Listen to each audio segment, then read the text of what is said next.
येनाक्षरसमाम्नायमधिगम्य महेश्वरात् कृत्स्नं व्याकरणं प्रोक्तं तस्मै पाणिनये नमः। वाक्यकारं वररुचिं भाष्यकारं पतञ्जलिं पाणिनिं सूत्रकारं च प्रणतोऽस्मि मुनित्रयम्। अज्ञानतिमिरान्धस्य ज्ञानाञ्जनशलाकया चक्षुरुन्मीलितं येन तस्मै पाणिनये नमः। सुबंत प्रक्रिया में सबसे पहले ये बात जाननी है कि देखो, प्रकृति दो प्रकार की है, धातु और प्रातिपदिक। प्रकृति दो प्रकार की है, धातु और प्रातिपदिक। धातु से लगने वाले प्रत्यय दो प्रकार के हैं, तिंग और कृत। और प्रातिपदिकों से लगने वाले प्रत्यय तीन प्रकार के हैं, सुप, स्त्री और तद्धित। तो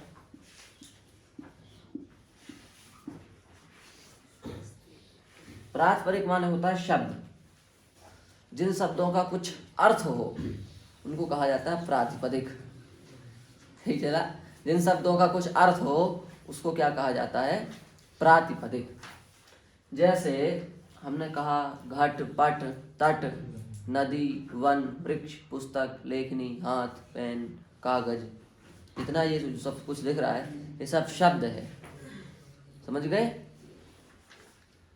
इसलिए सर्वम शब्देन भासते, डंडी का वाक्य है, सर्वम शब्देन भासते, अनुविद्धमिव ज्ञानम सर्वम शब्देन भासते। सब शब्द के द्वारा ही सब चीज़ों का ज्ञान होता है। हमें हर पदार्थ का ज्ञान हो, पर यदि शब्द ना हो तो हम व्यवहार नहीं कर सकते। हमें पता है कि इससे लिखा जाता है, इससे लिखा जाता है, इस पर लिखा जाता है, पर जिससे लिखा जाता है उसके नाम का ज्ञान ना हो, जिस पर लिखा जाता है उसका ज्ञान, उसके नाम का ज्ञान ना हो, हमको उस चीज़ की आवश्यकता है तो दुकान पर जाकर कैसे मांगेंगे? मांग सकते हैं? नहीं मांग सकते ना। यदि हम ये कहते हैं कि जिस पर लिखा जाता है, जिससे लिखा जाता है वो चीज़ दो, तो ये भी शब्द ही तो हुए। जिस पर लिखा जाता, ये क्या है? ये शब्द ही तो है सब। समझ गए? इसलिए दंडी जी ने कहा है कि भाई यदि शब्दा वयम ज्योति आसंसारम न दीपयेत इदम अंधतमम कृत्स्नम जायेत भुवनत्रयम यदि शब्दा वयम ज्योति आसंसारम न दीपयेत। यदि शब्द रूपी ज्योति प्रकाश ना करे, यदि शब्द रूपी ज्योति इस संसार में ना हो, तो ये सारा संसार अंधकार में डूब करके नष्ट हो जाएगा। दंडी जी का वाक्य है। इसलिए सारा जो संसार है वो शब्द के ही व्यवहार से चलता है। समझ गए? तो वो शब्द जो है उन्हीं को कहा जाता है प्रातिपदिक। वे प्रातिपदिक, उन प्रातिपदिकों से लगने वाले प्रत्यय तीन प्रकार के हैं, जिनको कहा जाता है सुप प्रत्यय और स्त्री प्रत्यय और तद्धित प्रत्यय। सुप प्रत्यय जो है वो पद बनाने के लिए लगाए जाते हैं, क्योंकि व्याकरण में नियम है अपदम न प्रयुंजीत। बिना पद बनाए किसी भी वाक्य का प्रयोग नहीं, किसी भी शब्द का प्रयोग नहीं करना चाहिए। लिखते चलो, अब सीख जाओ लिखना कक्षा में। अपदम न प्रयुंजीत, बिना पद लगाए किसी भी वाक्य का प्रयोग नहीं करना चाहिए। इसलिए इस सिद्धांत को ध्यान में रखते हुए हमें किसी भी शब्द का प्रयोग बिना पद लगाए हम नहीं बोल सकते। जैसे हमने कहा राम जाता है, राम जाता है, तो राम जाता है। तो यदि हम कहें कि राम गच्छति, ऐसे वाक्य बनाए, राम की संस्कृत बनाए राम और जाता की संस्कृत बनाए गच्छति, तो ये राम का ना बोध करा के कृष्ण का बोध तो कराएगा नहीं? कराएगा। यहाँ पर राम लिख दिया, यहाँ पर राम लिख दिया, रामा न लिख करके हमने राम लिख दिया, तो ऐसा तो है नहीं कि राम राम का बोध ना करा के कृष्ण का बोध कराएगा? कराएगा तो राम का ही बोध। पर फिर भी हम सीधे राम गच्छति ना कह करके क्या कहते हैं? रामः गच्छति। विसर्ग लगाते हैं इसके सामने, क्यों? क्योंकि जब तक इसके सामने विसर्ग नहीं लगाएंगे तब तक ये पद नहीं बनेगा। क्यों? क्योंकि पद संज्ञा करने वाला सूत्र क्या है? सुप्तिगंतम पदम। संज्ञा प्रकरण में पढ़ा है, सुप्तिगंतम पदम। सुप प्रत्यय जिसके अंत में हो, तिंग प्रत्यय जिसके अंत में हो, उसको कहा जाता है पद। कौन से प्रत्यय? सुप प्रत्यय जिसके अंत में हो, तिंग प्रत्यय जिसके अंत में हो, उसको क्या कहा जाता है? पद कहा जाता है। तो जब तक राम शब्द से हम सुप प्रत्यय नहीं लगाएंगे, रामा नहीं बना लेंगे, तब तक ये पद नहीं बनेगा। और जब तक ये पद नहीं बनेगा तब तक इसका प्रयोग नहीं हो सकता। इसलिए हमको राम कहने के बाद भी काम चल सकता है, पर हम राम ना कह करके क्या कहते हैं? रामः कहा करते हैं। समझ गए? नहीं समझे? समझ गए। इसी प्रकार से इधर भी दो सूत्र भी देख लो, हम क्या क्या कहते हैं? रामः और गच्छ। तो गच्छ कहने से भी काम चल सकता है, भाई राम जाता है, गच्छ कहने से काम चल सकता है कि नहीं चल सकता है? चल सकता है। पर हम गच्छ ना कह करके क्या कहा करते हैं? गच्छति। क्यों? क्योंकि तिंग प्रत्यय लगाए बिना ये पद नहीं बनेगा, और बिना पद लगाए किसी वाक्य का प्रयोग नहीं कर सकते। इसलिए हम गच्छ ना कह करके क्या कहा करते हैं? गच्छति कहा करते हैं। इसी प्रकार से राम ना कहकर हम क्या कहा करते हैं? रामः कहा करते हैं। तो कहने का मतलब ये हुआ कि जो सुप प्रत्यय है, ये सुप प्रत्यय क्या करते हैं? शब्द को बोलने के लायक बना देते हैं। समझ गए? शब्द का हम प्रयोग कर सकते हैं, शब्द को हम लिख सकते हैं, शब्द को हम बता सकते हैं, इसके लिए विभक्तियां लगाई जाती हैं। ठीक है। अब हम कह देंगे रामा की जगह रामऊ, तो हमें क्या पता चलेगा कि राम एक नहीं कितने हैं? दो हैं। हम रामऊ ना कह करके क्या कहते हैं? रामाहा, तो हमें क्या पता चलेगा? राम दो ना होकर के कितने हैं? बहुत सारे हैं, तीन अथवा बहुत सारे हैं, है कि नहीं? रामा कहेंगे तो कितने राम का बोध होगा? एक राम का। रामू कहेंगे तो कितने राम का बोध होगा? दो राम का। रामा कहेंगे तो कितने राम का बोध होगा? बहुत सारे राम का। तो एक राम, दो राम और बहुत सारे राम, ये हमें कैसे पता चल रहा है? ये हमें विभक्ति बदलती जा रही है, तो हमें पता चल रहा है कि नहीं कि कितने राम हैं। समझ रहे हो? ये बात हमको कैसे पता चली कि दो राम है, कि बहुत राम है, कि एक राम है? ये बात हमको विभक्ति लगाने से पता चल गई। रामा से जो सुविभक्ति आई उससे हमें पता चल गई कि एक है। अविभक्ति आई तो हम समझ गए कितने राम है? दो राम है। और रामा में बहुत विभक्ति आ गई तो हम कितने राम है? बहुत सारे राम है। समझ गए? तो इस प्रकार से रामा, हाँ इतना बन गया। तो ये सुप्रत्यय जो है शब्दों से लगाए जाते हैं। और कैसे शब्दों से लगाए जाते हैं? प्रातिपदिक शब्दों से लगाए जाते हैं। कैसे शब्दों से लगाए जाते हैं? प्रातिपदिक शब्दों से लगाए जाते हैं। प्रातिपदिक किसे कहते हैं? प्रातिपदिक किसे कहते हैं? व्याकरण में दो सूत्र हैं जो मुख्य रूप से प्रातिपदिक को बताते हैं कि प्रातिपदिक किसे कहते हैं। एक सूत्र तो है अर्थवद धातुर प्रत्यय प्रातिपदिकम, और दूसरा सूत्र है कृतद्धित समासाश्च।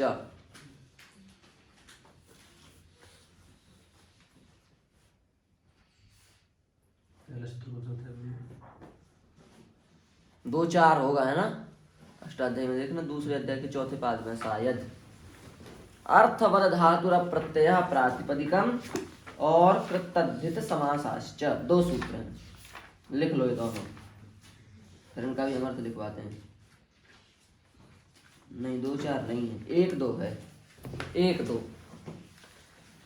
अर्थवद धातुर प्रत्यय प्रातिपदिकम और कृतद्धित समासाश्च, ये आपके अष्टाध्यायी के 1, 2, 45 और 46 नंबर सूत्र हैं। 45 और 46, 1, 2, 45 और 46 है ना? अर्थवद धातुर प्रत्यय प्रातिपदिकम और कृतद्धित समासाश्च।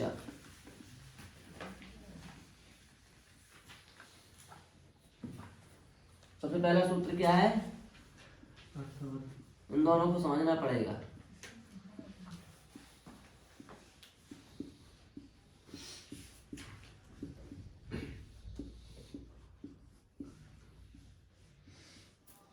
अर्थवद धातुरप प्रत्ययः प्रातिपदिकम। इसका अर्थ ये है धातु प्रत्यय और प्रत्ययांत को छोड़कर अर्थवान शब्द की प्रातिपदिक संज्ञा होती है। लिख लो, धातु प्रत्यय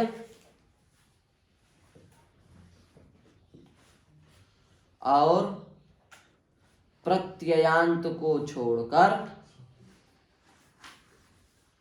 धातु प्रत्यय और प्रत्ययांत को छोड़कर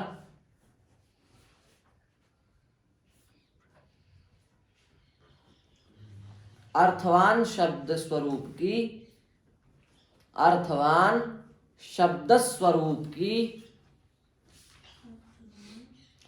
शब्द स्वरूप की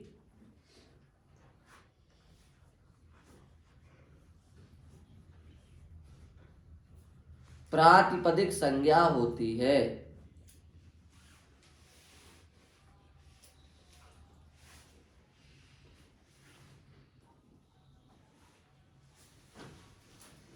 धातु प्रत्यय और प्रत्ययांत को छोड़कर अर्थवान शब्द स्वरूप की प्रातिपदिक संज्ञा होती है।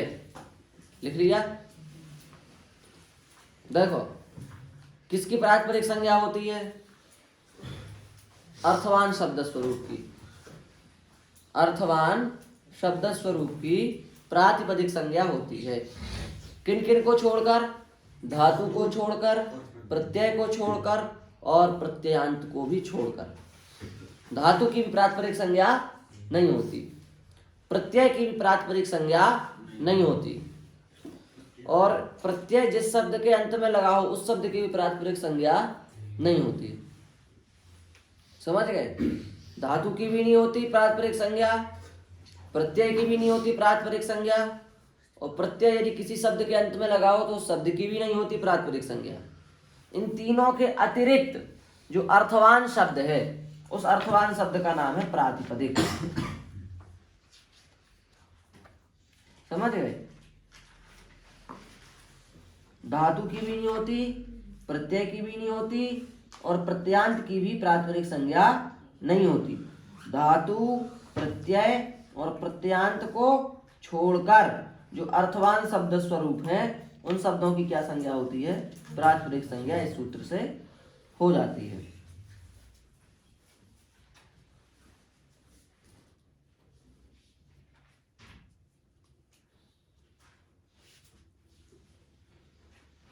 ठीक है, ये बात है।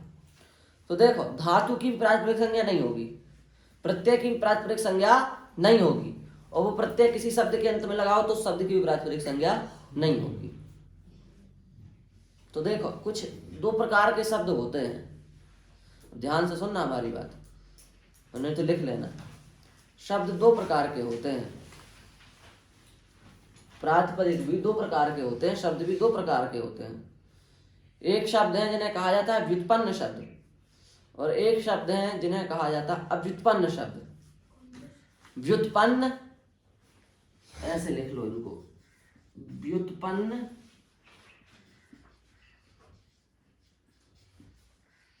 अव्युत्पन्न। व्युत्पन्न शब्द और अव्युत्पन्न शब्द।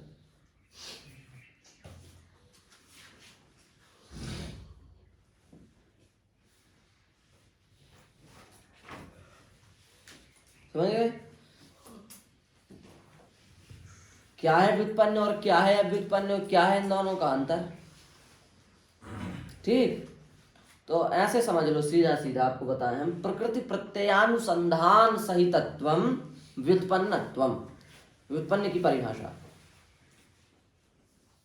प्रकृति प्रत्यय अनुसंधान सहितत्वम। लिखो लिखो, तुम खुद लिखो, सीखो लिखना। प्रकृति प्रत्यय अनुसंधान, प्रकृति प्रत्यय अनुसंधान सहितत्वम व्युत्पन्नत्वम। प्रकृति प्रत्यय अनुसंधान सहितत्वम व्युत्पन्नत्वम।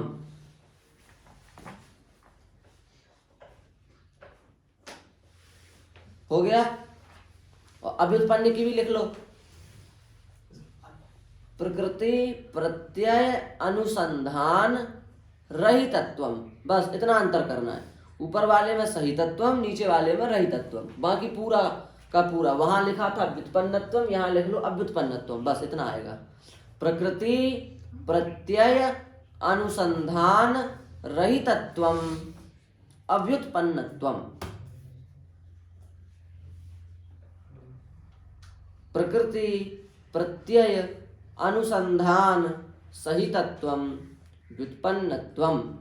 प्रकृति प्रत्यय अनुसंधान रहितत्वम अव्युत्पन्नत्वम। ठीक है। मतलब क्या है इनका? मतलब ये है कि जिस शब्द में प्रकृति और प्रत्यय इन दोनों को हम निकाल सकें उसे कहा जाता है व्युत्पन्न, और जिस शब्द में प्रकृति प्रत्यय को हम ना निकाल सकें उसे कहा जाता है अव्युत्पन्न।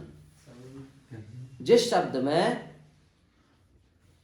प्रकृति प्रत्यय की खोज की जा सके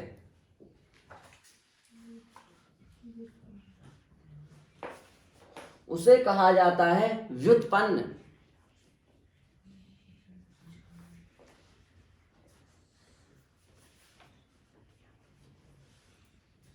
और जिस शब्द में प्रकृति और प्रत्यय में अंतर ना निकाला जा सके, प्रकृति प्रत्यय को ना निकाला जा सके, उसको क्या कहा जाता है? अव्युत्पन्न। अव्युत्पन्न, अव्युत्पन्न, व्युत्पन्न, अव्युत्पन्न। समझ गए? प्रकृति प्रत्यय का अंतर जहां ना निकाला जा सके उसको क्या कहा जाता है? व्युत्पन्न। और निकाला जा सके तो व्युत्पन्न। जैसे हमने कहा, देखो अब ध्यान दो उदाहरणों पर।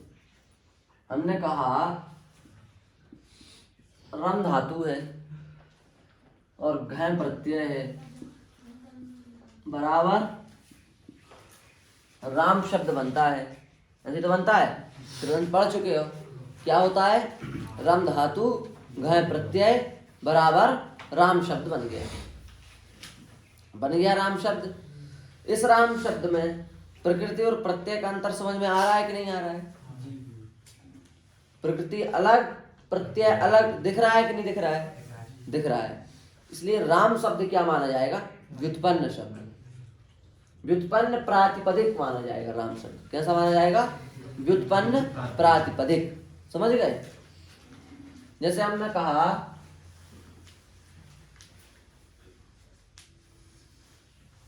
कहा कृष्ण शब्द, तो कृष्ण धातु है और नक प्रत्यय है, और नक प्रत्यय करके कृष्ण शब्द बनता है कृष्ण धातु से। कृष्ण धातु से नक प्रत्यय करके क्या शब्द बना हमारा? कृष्ण। इस कृष्ण शब्द में प्रकृति और प्रत्यय अलग अलग दिख रहे हैं कि नहीं दिख रहे हैं? प्रकृति क्या दिख रही है? कृष्ण। प्रत्यय क्या दिख रहा है? नक। तो प्रकृति प्रत्यय ये दोनों अलग अलग दिख रहे हैं कि नहीं दिख रहे हैं शब्द में? इसलिए ये शब्द कैसा माना जाएगा? व्युत्पन्न प्रातिपदिक। समझ गए? अब देखो, हमने कहा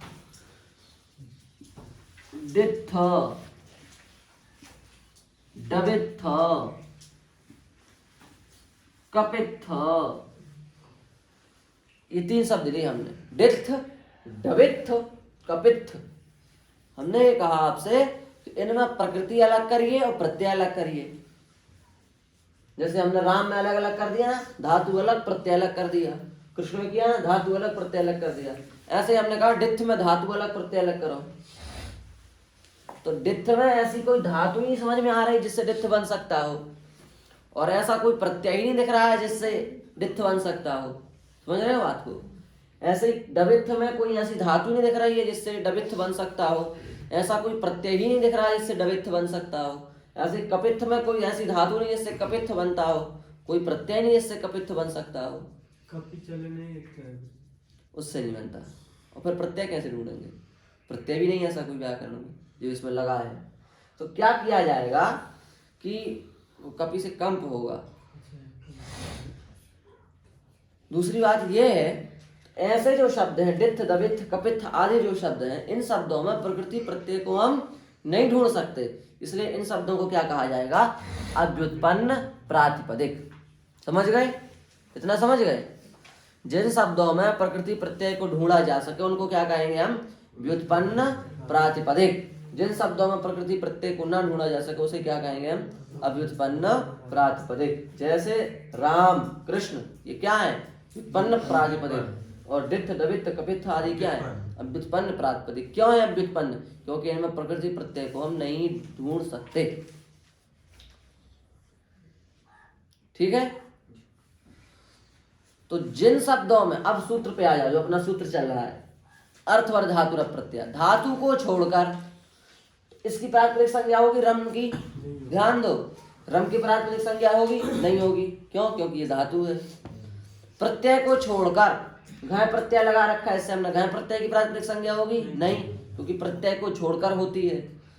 धातु प्रत्यय और प्रत्ययांत को, वो धातु जिस प्रत्यय से लगी हो उस शब्द उसको भी छोड़। जैसे राम है तो प्रत्ययांत है कि नहीं है? इस शब्द के अंत में प्रत्यय लगा है कि नहीं लगा? कौन सा प्रत्यय लगा? घय, प्रत्ययांत हो गया। इन तीनों को छोड़कर प्रातिपदिक संज्ञा होती है। तो इन तीनों को छोड़ देंगे तो फिर डित्थ की हो जाएगी कि नहीं हो जाएगी? हो जाएगी, क्योंकि ना तो यहाँ धातु है, ना प्रत्यय है, ना कोई प्रत्ययांत समझ में आ रहा है। जैसे दवित्थ है तो यहाँ धातु प्रत्यय प्रत्ययांत समझ में आ रहा है? किसी को नहीं आ रहा है, तो यहाँ पर भी उस सूत्र से प्रातिपदिक संज्ञा हो जाएगी। जैसे कपित्थ है, यहाँ पर भी धातु प्रत्यय प्रत्ययांत समझ में आ रहा है? किसी को नहीं आ रहा है, तो यहाँ भी अर्थवर धातु प्रत्यय प्रातिपदिकम सूत्र से प्रातिपदिक संज्ञा हो जाएगी। पर जहां पर हमें धातु प्रत्यय प्रत्यांत समझ में आ रहा है वहां पर प्रातिपदिक संज्ञा हो पाएगी सूत्र से? नहीं हो पाएगी।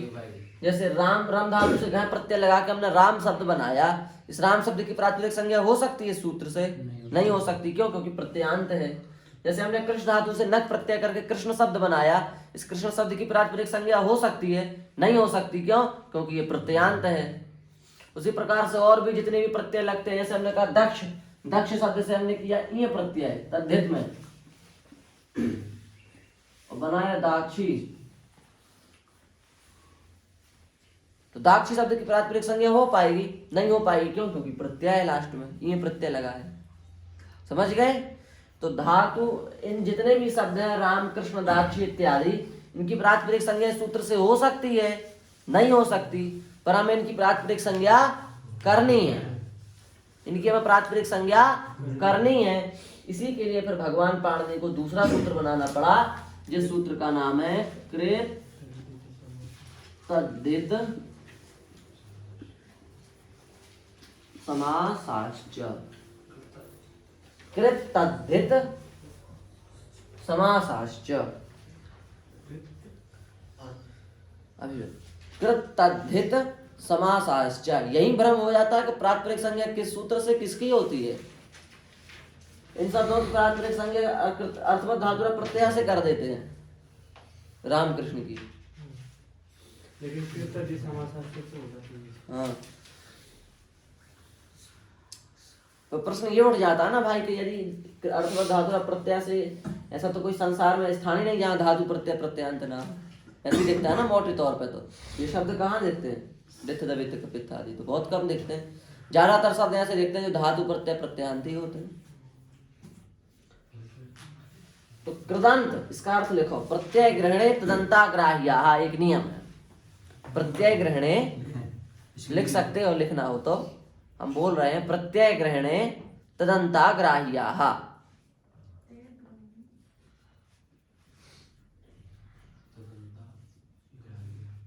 प्रत्यय का जहां नाम आया हो वहां प्रत्यय का नाम ना, प्रत्यय ना समझ करके प्रत्यांत समझना चाहिए।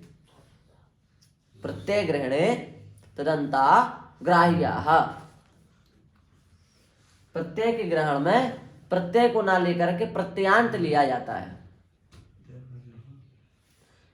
नाम लिया जाए वहां प्रत्यय ना लेकर के तदंत लिया जाता है।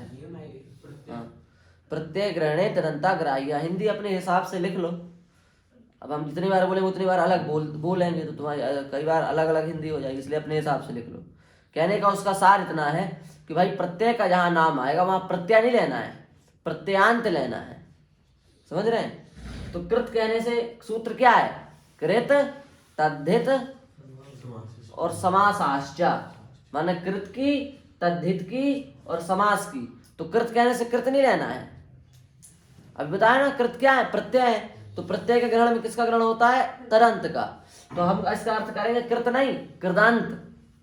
तद्धित नहीं, तद्धितांत और समास। तीन बातें हुई, कृदांत, तद्धितांत और समास की प्रातिपदिक संज्ञा भी होती है। इस सूत्र से लिख लो, इसका अर्थ है कृदंत, तद्धितांत और समास की प्रातिपदिक संज्ञा होती है। इस सूत्र से, इस सूत्र का अर्थ बता रहे हैं।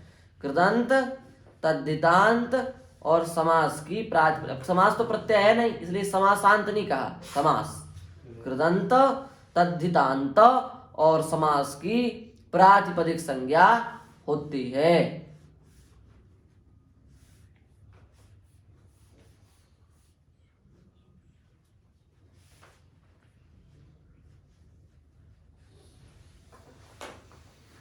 कृदंत, तद्धितांत और समास की प्रातिपदिक संज्ञा लिख लिया ना। तो कृदंत, तद्धितांत और समास की क्या संज्ञा हो जाएगी? प्रातिपदिक संज्ञा इस सूत्र से हो जाएगी। तो जैसे राम है तो ये कृदंत है ना, अब इसकी प्रातिपदिक संज्ञा हो जाएगी कि नहीं हो जाएगी? हो जाएगी। तद्धित का उदाहरण दाक्षी, दाक्षी तद्धितांत है, ये प्रत्यय तद्धित में आया है तो इससे ये प्रत्यय लग गया तो तद्धित में लग गया। ये प्रत्यय कृदंत में भी आया है। विभाषाख्यान परिप्रश्नयोर ये च सूत्र से लगाया था, पर तद्धित में भी आया अत इय। तो तद्धित का है ये दाक्षी, इस दाक्षी में क्या है? तद्धितांत है कि नहीं? तो इसकी भी प्रातिपदिक संज्ञा हो जाएगी। और जहां पर समास होगा दो शब्दों का, जैसे हमने कहा राज प्लस पुरुष, और राज और पुरुष का आपस में हमने समास करके क्या बना दिया? राज पुरुष। तो अब इस समास की भी क्या संज्ञा हो जाएगी? प्रातिपदिक संज्ञा हो जाएगी। तो ऊपर वाले सूत्र ने तो सीधे तौर से कहा था कि भाई धातु प्रत्यय प्रत्यांत को की नहीं होगी प्रातिपदिक संज्ञा, पर कृतद्धित समासाश्च सूत्र की सहायता से कृत प्रत्यय की, कृत प्रत्यांत की, तद्धित प्रत्यांत की प्रातिपदिक संज्ञा हो जाएगी। समझ गए? सूत्र कहाँ प्रयोग होगा फिर? ऊपर वाला सूत्र बताया रिथ, दविथ, कपिथ आदि जो अव्युत्पन्न प्रातिपदिक हैं, उन प्रातिपदिकों की, उन शब्दों की प्रातिपदिक संज्ञा करने के लिए ऊपर वाला सूत्र काम में आएगा। अर्थवान है, ऐसा कोई शब्द नहीं है जो अर्थवान ना हो, कुछ ना कुछ अर्थ हो गई। समझ गए? रूढ़ मान लो, किसी ना किसी अर्थ में रूढ़ है पर अर्थवान है। ठीक है, हो गया। समझ गए इतना? तो इन तो प्रातिपदिक संज्ञा किन किन शब्दों की हो, ये हमने थोड़ा बताया आपको। तो आप समझ गए होंगे जिन शब्दों के अंत में कृत प्रत्यय लगेंगे उन सब शब्दों की प्रातिपदिक संज्ञा हो जाएगी। जिन शब्दों के अंत में तद्धित प्रत्यय लगेंगे उन सब शब्दों की भी प्रातिपदिक संज्ञा हो जाएगी। और जितने शब्द धातु प्रत्यय से भिन्न होंगे, रिथ, रवित आदि, उन सब शब्दों की भी प्रातिपदिक संज्ञा हो जाएगी। तो देखो, तद्धित प्रत्यय तो प्रातिपदिक हो गए कि नहीं? सबके सब।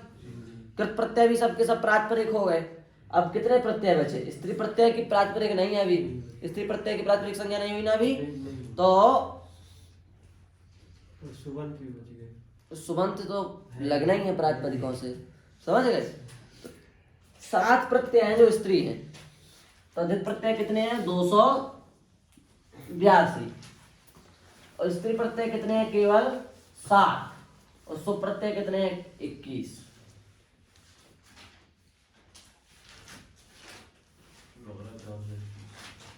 हाँ?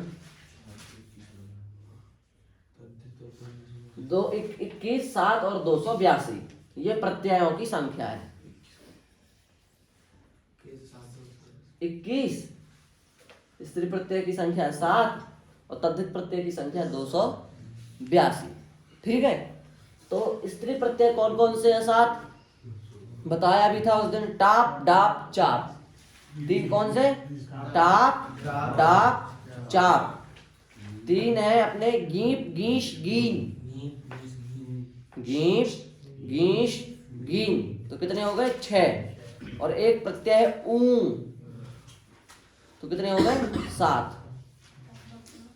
और भी छोटे मोटे प्रत्यय हो जाते हैं तीप वगैरह यूनस्ती वगैरह सूत्र से, पर मुख्य 7 प्रत्यय हैं स्त्रीलिंग में। टाप डाप चाप गीप गीश गीन ऊ।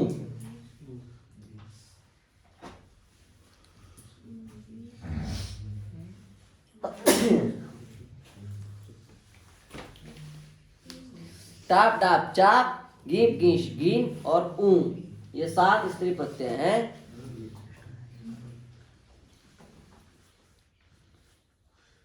समझ गए? तो ये हो गया। तो अब ये जो प्रातिपदिक हैं, इन प्रातिपदिकों से हमको विभक्तियां लगानी हैं, इन प्रातिपदिकों से हमको विभक्तियां लगानी हैं। संसार भर के जितने भी शब्द हैं उन सब शब्दों से हमको विभक्तियां लगानी हैं। 21 विभक्तियां हैं, इसी का नाम है सुबंध। इनको लगाना कैसे, इनको प्रातिपदिक से जोड़ा जाए, तो इतनी सी बात का नाम है सुबंध। इतना सा काम है बस। किसी भी शब्द को लाए सुबंध से जोड़ दिया, हो गया। इसमें क्या कठिनाई कुछ नहीं है। अब देखो तो समझ गए?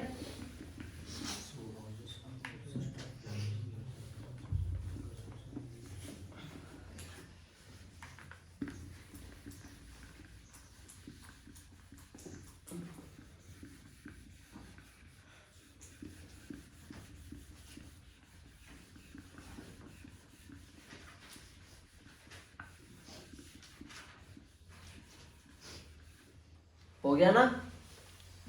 अब देखो कितने सुप्रत्यय हैं? 21। उन 21 सुप्रत्ययों को हम पहले देखेंगे, उनका दर्शन करेंगे।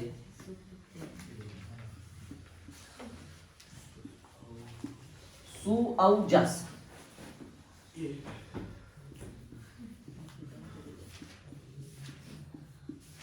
अम औ शस,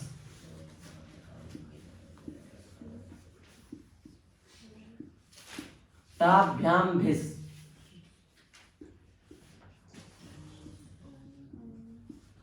गेभ्याम भ्यास,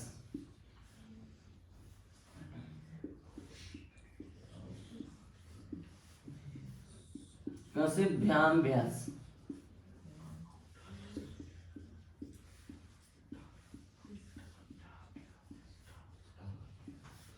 गस ओस आम,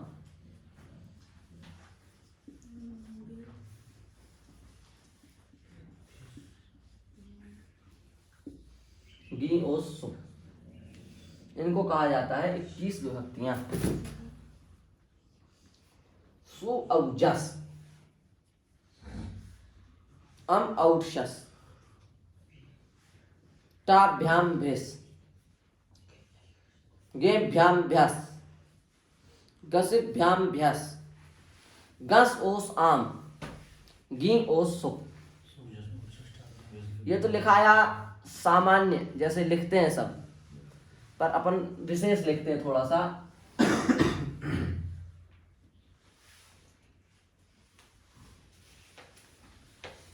इतना लगा देंगे अपन। किस किस पे? सू पे और घसी पे अनुनासिक लगा देंगे।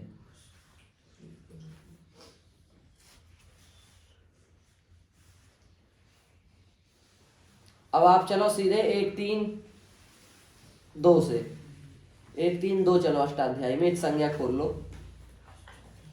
संज्ञा देख लो एक बार। इस संज्ञा तो सबको आती है, नहीं आती? संज्ञा तो आती है। उपदेश जनुनासिक, इससे किस में किसकी संज्ञा हो जाएगी? ऊ की। तो क्या बचेगा? केवल सा। क्या बचेगा? सा। औ में तो अनुनासिक लगा नहीं, तो औ में किसी की संज्ञा होगी नहीं, तो औ का क्या रहेगा? औ। जस में चुटू, प्रत्यय के आदि में चवर्ग और टवर्ग की संज्ञा होती है, तो चा छा जा है ना चुटू, तो जस में जा चला जाएगा, क्या बचेगा? अस।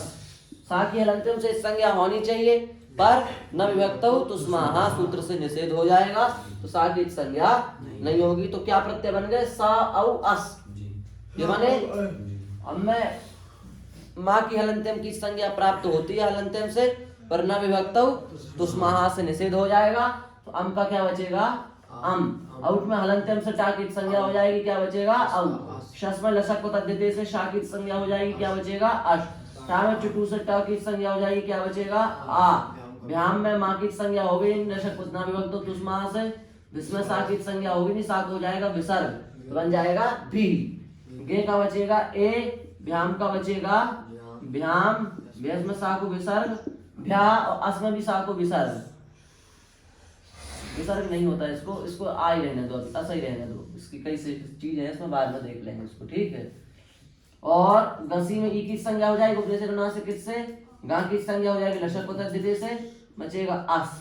और भ्याम का भ्याम, और भ्यस का भ्या, और गस का आह, और ओस का ओह, और आम का आम, और घी का ई, और ओस का ओह, और सुख का सु। ये इन प्रत्ययों का मूल स्वरूप है। स औ अस, अम औ अस, आ भ्याम भी, ए भ्याम भ्या, अस भ्याम भ्या, अह ओ आम, ई ओ सु। ऐसे बनेंगे ना, लिख लिए। संज्ञा कर लेना, आपके हाथ का काम है। हाँ कर दो ना, पर रामात टांगे से हिसाब में हो जाता है, उधर स्या हो जाता है, वो तो प्रत्यादेश है, सामान्य रूप से तो आ ही है, चलो ठीक है, अस अस ठीक है। तो ये ऊपर वाली जो लाइन है 3, इसको कहा जाता है प्रथमा, नीचे वाली को द्वितीया, और नीचे वाले को तृतीया, और नीचे वाले को चतुर्थी, और नीचे वाले को पंचमी, और नीचे वाले को षष्ठी, और सबसे नीचे वाले को सप्तमी। ये इनके भेद है। प्रथमा सुऔजस इति प्रथमा, अमौषस इति द्वितीया, टाभ्याम्भिस इति तृतीया, गेभ्याम्भ्यस इति चतुर्थी, गस ओस आम गसिभ्याम्भ्यस इति पंचमी, गस ओस आम इति षष्ठी, गी ओस सुप इति सप्तमी। 7 विभक्तियां हो गई ना, 7 हो गई। अब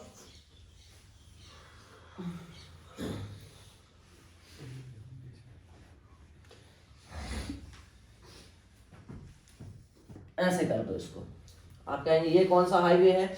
ये है सुपहा, सुपहा हाईवे है। सुप जो है उनकी एक वचन, द्विवचन और बहुवचन संज्ञा होती है।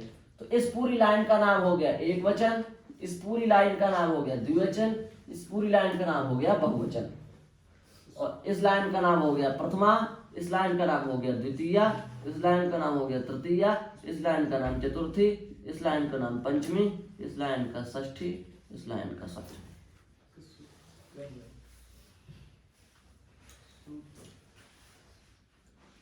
ठीक है, एक वचन, द्विवचन, बहुवचन, और प्रथमा, द्वितीया, तृतीया, चतुर्थी, पंचमी, षष्ठी, सप्तमी, ये कैसे विभाग है। यदि हम कहेंगे ये क्या है, तो आप कहेंगे प्रथमा विभक्ति का एक वचन। जाना है ये क्या है? प्रथमा विभक्ति का द्विवचन। ये क्या है? प्रथमा विभक्ति का बहुवचन। ये क्या है? द्वितीया विभक्ति का एक वचन। ये क्या है? द्वितीया विभक्ति का द्विवचन। ये क्या है? द्वितीया विभक्ति का बहुवचन। ये क्या है? षष्ठी विभक्ति का एक वचन। ये क्या है? षष्ठी विभक्ति का द्विवचन। ये क्या है? षष्ठी विभक्ति का बहुवचन। इस प्रकार से देखते ही पहचान जाओगे किस विभक्ति का कौन सा वचन है। जैसे ये पूछा हम फटाक से, तो आप ये कहोगे भाई चतुर्थी विभक्ति का द्विवचन, ये द्वितीय विभक्ति का द्विवचन, ये द्वितीय विभक्ति का एकवचन, ये षष्ठी विभक्ति का एकवचन, ये सप्तमी विभक्ति का एकवचन। भ्याम भ्याम में तो थोड़ा सा भ्याम भ्याम में 3 भ्याम है, तो आप कह सकते हैं कि तृतीया का भी द्विवचन है, चतुर्थी का भी द्विवचन है और पंचमी का भी द्विवचन है। व्यास 2 है, तो आप कह सकते हैं चतुर्थी का द्विवचन है और पंचमी का द्विवचन है। ठीक है, तो इस प्रकार से ये विभक्तियां हैं जो हमें सभी शब्दों से लगानी है। राम शब्द से सु लगेगा, राम शब्द से औ लगेगा, फिर राम शब्द से जस लगेगा, फिर राम शब्द से अम लगेगा, औठ शस टा भ्याम भिस गे भ्याम भ्यस गसी भ्याम भ्यस गस ओस आम गी ओस सुप। ये प्रत्यय राम शब्द से 21 प्रत्यय 21 बार लगेंगे तो राम शब्द के 21 रूप बनकर के तैयार हो जाएंगे। इसी प्रकार से दुनिया के सभी शब्दों के 21 रूप बना सकते हैं हम इन विभक्तियों को लगा करके। अब हमें करना क्या है? हमें करना क्या है कि इनको जोड़ना सीखना, इतना काम है हमारा। रामा रामौ रामा रामम रामौ रामान रामेण रामाभ्याम रामैः रामाय रामाभ्याम रामेभ्यः रामात् रामाभ्याम रामेभ्यः रामस्य रामयोः रामाणाम रामे रामयोः रामेषु। सातों विभक्तियां भी आ जाती है इसमें। श्लोक सुना थे ना, रामो राजमणि सदा विजयते रामम रमेशम भजे रामेणाभिहिता निशा चर्चमु रामाय तस्मै नमः रामान्नास्ति परायणं परतरं रामस्य दासोऽस्म्यहं रामे चित्तलय सदा भवतु मे भो राम मामुद्धर। भो राम, हे राम, माम उद्धर, मेरा उद्धार करो। और ये श्लोक सबको याद होता है विभक्ति वाला, इसलिए इसी के जैसा एक दूसरा श्लोक है। ठीक, श्री राम शरणम समस्त जगताम रामम विना का गति रामेण प्रतिहन्यते कलिमलम रामाय कार्यम नमः रामात् दृश्यति काल भीम भुजगो रामस्य सर्वं वशे रामे चित्तलय सदा भवतु मे रामत्वमेवाश्रयः। ये एक श्लोक है दूसरा, इसी से जो मिलता जुलता। ठीक, इसमें भी साथ में मिलती है। ये शायद स्कंद पुराण अथवा पद्म पुराण का श्लोक है, स्कंद पुराण का है। तो ये बात है।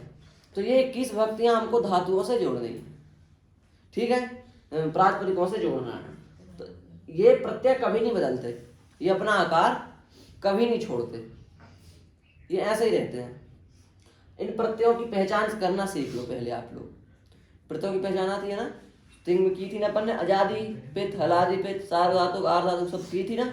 यहाँ भी कुछ पहचान है। पहली बात तो ये समझ लो कि प्रत्यय नहीं बदलते, ऐसे ही रहते हैं। ये केवल एक स्थिति में बदल जाते हैं, ये केवल एक स्थिति में बदल जाते हैं। कितने? इतने इतने, ये 5 सु औ जस अम और औ और सस भी ले लो, 6 कर लो। ये 6 प्रत्यय समय पड़ने पर बदल जाते हैं, बस बाकी नहीं बदलते। ऊपर वाले 6 बदल जाते हैं। कैसे बदल जाते हैं वो थोड़ा देख लो आप। इनके बदलने का तरीका क्या है, ये क्यों बदलते हैं, कैसे बदलते हैं। भगवान पाणिनि ने इनके लिए विज्ञान अलग से बना दिया।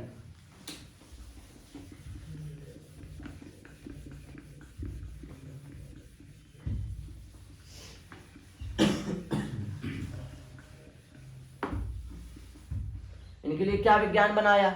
इनके लिए ये विज्ञान बनाया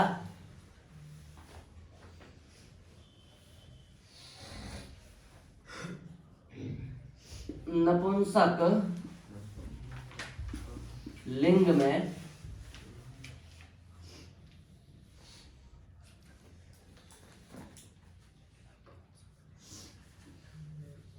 सु औ जस अम औट शस, यही तो बदल रहे हैं ना 6। जब ये आएंगे तो इनके लिए 2 व्यवस्था बनाई भगवान पाणिनि ने।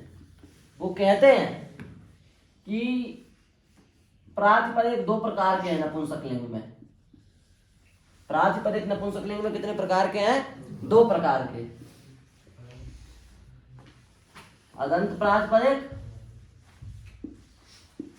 अनदंत प्रातिपदिक। अदंत प्रातिपदिक, अनदंत प्रातिपदिक, ठीक है। अनदंत प्रातिपदिक के बाद समझ में आ रहा है अभी तक? प्रातिपदिक कितने प्रकार के हैं नपुंसक लिंग में? 2 प्रकार के, अदंत और अनदंत। अदंत प्रातिपदिक के बाद नपुंसक लिंग यदि आता है तो सु को क्या हो जाता है? सु नहीं रहता वहां, सु को हटा करके अम हो जाता है। नपुंसक लिंग में केवल। कब? इसके लिए बता रहे हैं ये नियम। और ये जो अम है ना नीचे सुअ जस अम, ये वाला अम, इस अम को भी हटा करके अम हो जाता है। अम को हटा के अम करने का क्या विधान है, इस बारे में हम चर्चा कर चुके हैं, आगे करेंगे भी।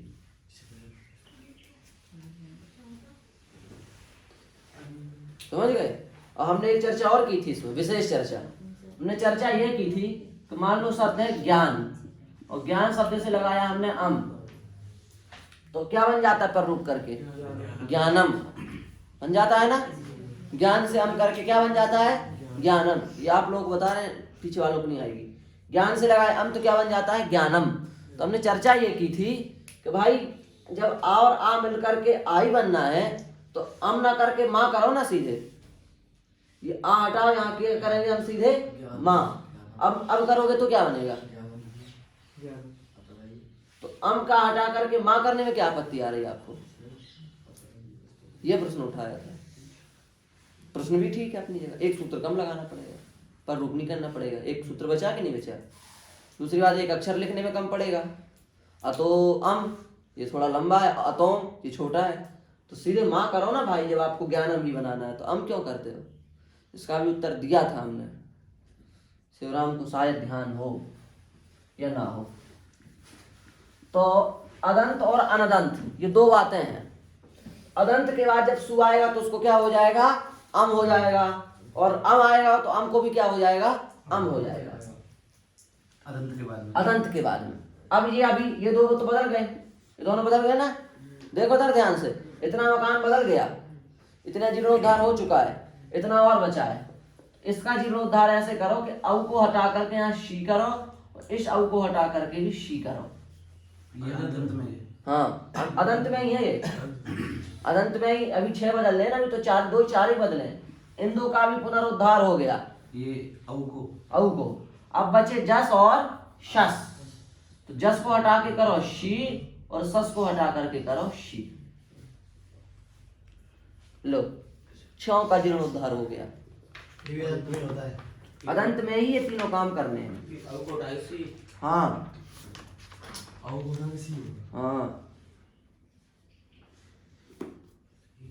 दोनों औ को, ऊपर वाला औ देखो, ये औ है, ये आउट है।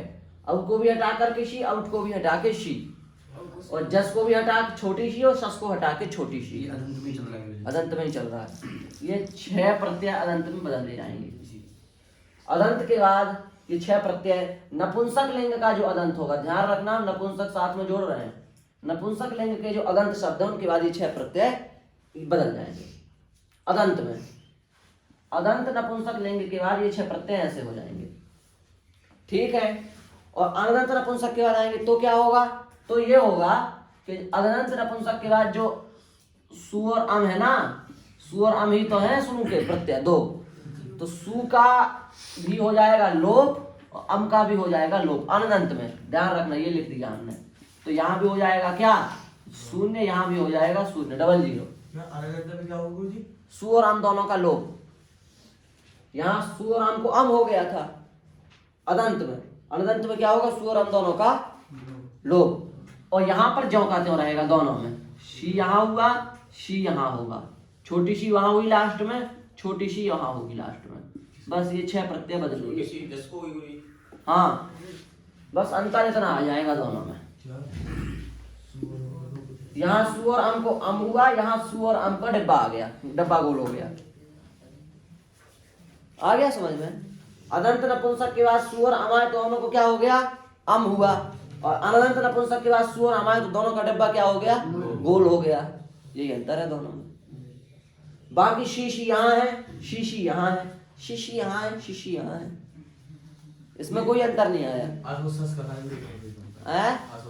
आस और सस में छोटी शी है दोनों जगह, और दिख नहीं रही है इधर भी इधर भी, और बीच वाले में बड़ी है दोनों जगह।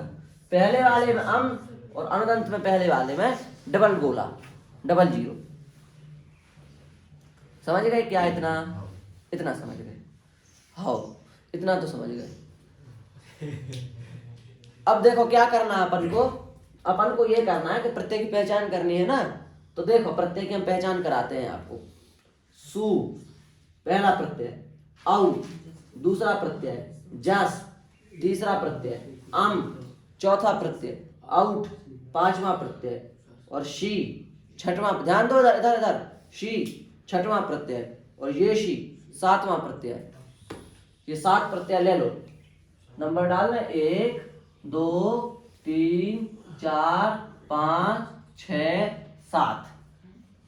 इन 7 प्रत्ययों का नाम है प्रत्यय पहचानने की दृष्टि से सर्वनाम स्थान। नया नाम निकला है सुमंत में, नया ऑफर कह सकते हैं इसको, इन 7 प्रत्ययों के लिए आया है। सु औ जस अम आउट, सु औ जस अम आउट और शी और शी। इन 7 प्रत्ययों का नाम क्या पड़ गया? जस को भी सी होता है ना गुरुजी। हाँ, तो फिर ऊपर जस क्यों गया? ये केवल नपुंसक लिंग में है ना, बाकी पुल्लिंग स्त्रीलिंग में तो जस ही रहेगा। पर आपने सु औ सी कर सकते हैं ना। सी केवल नपुंसक लिंग में होगा ना, कौन सा करेंगे? स्त्रीलिंग में शी थोड़ी नहीं करेंगे, वहां तो जस ही रखना पड़ेगा। पुल्लिंग में शी थोड़ी नहीं कर देंगे, जस ही रखना पड़ेगा, इसलिए जस 3 नंबर। हम आउट 4 5 वो संज्ञा करके हमने लिखा है। मूल प्रत्यय आपको याद है, वो पहले लिख भी चुके हो, वही लिखना है। सु औ जस अम आउट और शी, ये दोनों, इन प्रत्ययों का नाम क्या हो गया? सर्वनाम स्थान। क्या नाम हो गया?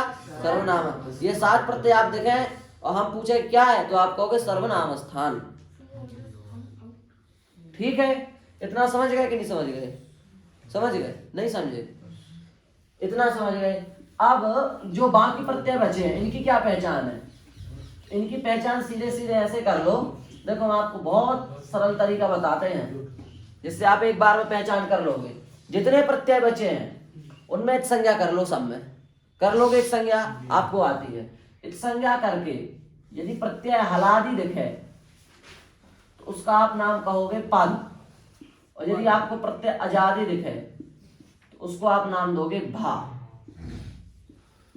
पद संज्ञा और भा संज्ञा, बाकी सब प्रत्ययों की ये 2 संज्ञाएं होनी है। यदि प्रत्यय इत संज्ञा करके हलादि दिख रहा है तो उसकी हम कर देंगे भा संज्ञा। प्रत्यय इत संज्ञा करके हलादि दिख रहा है तो उसकी हम करेंगे पद संज्ञा। समझ गए? ये 6 प्रत्ययों को छोड़ कर ये 7 को छोड़ दो। 7 को छोड़ करके जितने प्रत्यय हलादि दिखे उन सब का नाम है पद, जितने प्रत्यय अजादि दिखे उन सब प्रत्ययों का नाम है भा।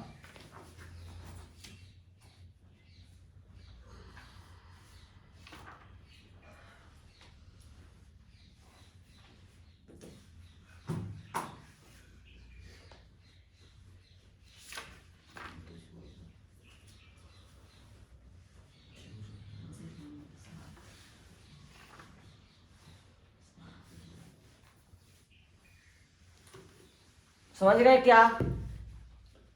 नहीं समझे? देखो अब हम आपको गिना देते हैं, नहीं तो आप अपनी बुद्धि लगाओगे तो पता नहीं। अब भा को पद बना दो, पद को भा बना दो और गूगल कर दो। सब बोले बना लिए हमने भा पद दोनों, इसलिए सामने ही बनवा देते हैं। देखो विभक्ति क्या है अपनी? सु औ जस अम आउट सस ताभ्याम भेद के व्याम ध्यास गसिभ्याम ध्यास गसोस आम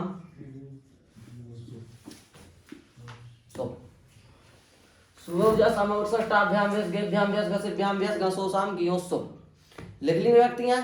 इन विभक्तियों में इनको तो छोड़ दो, शुरू वाली 5 तो इनको छोड़ दो, इनकी तो संज्ञा हो चुकी जो इनकी होनी थी, हो चुकी है इनकी। तो क्या संज्ञा हो इनकी? सर्वनाम स्थान।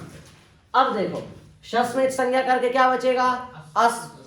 तो अजादी है क्या हलादी? अजादी है। तो सस प्रत्यय का नाम क्या पद होगा कि भा? भा। तो सस प्रत्यय का नाम भा। लिख लो भा संज्ञा। आप एक जगह अपनी हेडिंग डालो कोने में कहीं भी, वहां पर लिखो भा संज्ञा और भा संज्ञा के नीचे ऐसे गोला लगा के उसके नीचे लिख लो आप शस। ऐसे ऐसे चिन्ह लगा देना शस। शस आ गया अपना भा संज्ञा में। टा, टा में संज्ञा करके क्या बचेगा? आ। आजादी है क्या हलादी? आजादी। तो टा भी हो गया अपना भा। तो टा थोड़े ना ही है उसमें। हाँ? सी जो बनाओ तो सस्ते बनो। 5 और शी ये 2 बस, इन 7 का नाम है पद, सत से लेन देन नहीं। टा क्या हो गया? भा संज्ञा। अब उसके बाद क्या आ गया? भ्याम। भ्याम में संज्ञा करके क्या बचेगा? भ्याम। आजादी है क्या हलादी? हलादी। तो भ्याम क्या हो गया? पद। तो भ्याम को भा संज्ञा में लिख के पद संज्ञा में लिखो अलग से, पद। उसके नीचे लिखो भ्याम। भेष, इस संज्ञा करके क्या बचेगा? भेष। पद होगी कि भा? पद। पद में लिख लो भेष। गे, इस संज्ञा करके क्या बचेगा इसमें? ए। आजादी है, इसमें लिख दो भा संज्ञा में। उसी प्रकार से भ्याम आ गया, फिर से उसको किस में लिख दो? पद में। उसके बाद भ्यस आ गया, भ्यस को भी किस में लिख लो? पद में। उसके बाद गसी आ गया, गसी क्या आ गया? गसी। गसी में संज्ञा करके क्या बचेगा? अस। आजादी है क्या हलादी? आजादी। तो भा होगा कि पद? भा। तो गसी को लिख लो अपन भा में। और भ्याम, भ्याम फिर से लिख लो पद में। और भिस आ गया, भ्यस, भ्यस को भी किस में लिख लो? पद में। उसके बाद बचा आया गस, गस का बचेगा अस। आजादी है क्या हलादी? आजादी। तो इसको भी किसको लिख लो? पद में, गस। उसको भी किस में लिख लो? पद में। आम को भी किसको लिख लो? पद में। गी को भी किस में लिख लो? पद में। उसको भी किस में लिख लो? पद में। अब सुप है, संज्ञा करके क्या बचेगा? सु। हलादी हो गया, इसको लिख लो अरे भा में, इसको लिख लो पद में, बाकी सब भा में। समझ गए? तो भा पद संज्ञक वाले प्रत्यय कितने हुए? 1 2 3 4 5 6 7। पद संज्ञा वाले प्रत्यय कितने हुए?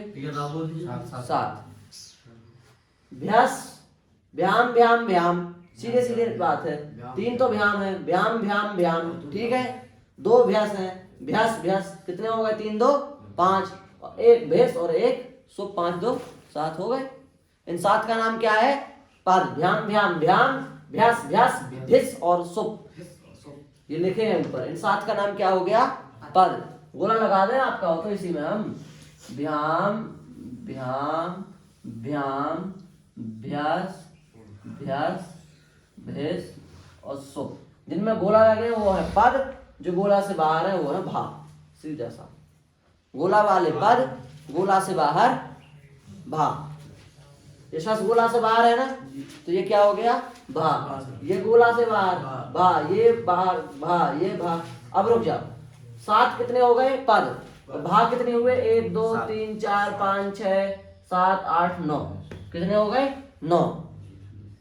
9 क्या है? 9 हो गए। और 1 है ये शी, ये भी तो भाई है। शी में संज्ञा करके क्या बचेगा? ई। आजादी हो गया कि नहीं? तो ये भी भा है। और इसमें भी संज्ञा करके क्या बचेगा? ई। तो ये भी क्या है? भा है। तो ये 2 शी और लिखो यहाँ भा में। तो 9 2 कितने हो गए? 11।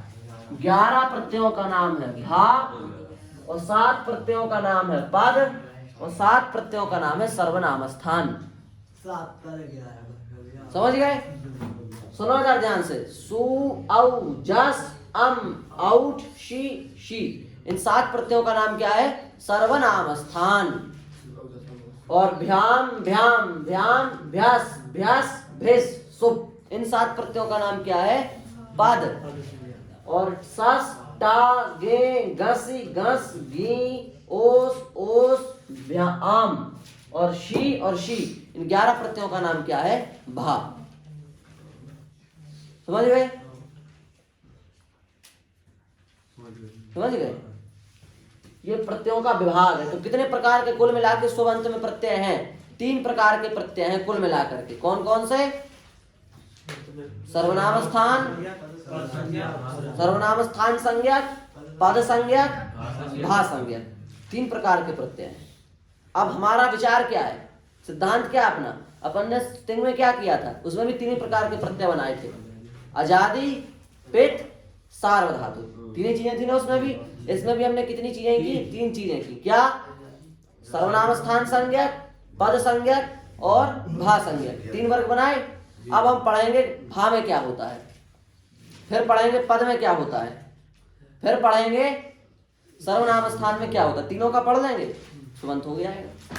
इतना ही का नाम तो सुबंत। तीनों वर्गों में किसको क्या होना है, इतना पढ़ लिया, सुबंत हो गया। और आपको बताएं असलियत क्या है। भार संज्ञा में केवल 8-9 सूत्र हैं टोटल, एक साथ पढ़ने हैं वो अपन को। सर्वनाम स्थान में केवल 2-3-4 सूत्र बस हैं, वो पढ़ने हैं। और पद संज्ञा में टोटल संधि है जो हमने पढ़ी हुई है। सुबंत हो गया, सुबंत हो गया। भा संज्ञा के 8-9 सूत्र, सर्वनाम स्थान के 4 सूत्र जो कल हो जाएंगे, 12 सूत्र कुल मिला के कल का सा काम हो गया। और अब बची पद संज्ञा, तो उसमें होगी संधि, संधि पढ़ी पढ़ाई है पूरी। अब विशेष विशेष कुछ धातु हैं जो हमको जैसे हमने अंगकार में पढ़ी थी, ऐसे ही इसमें पढ़ देंगे, सुबंत हो गया। ठीक, छुट्टी आपकी, बंद करो।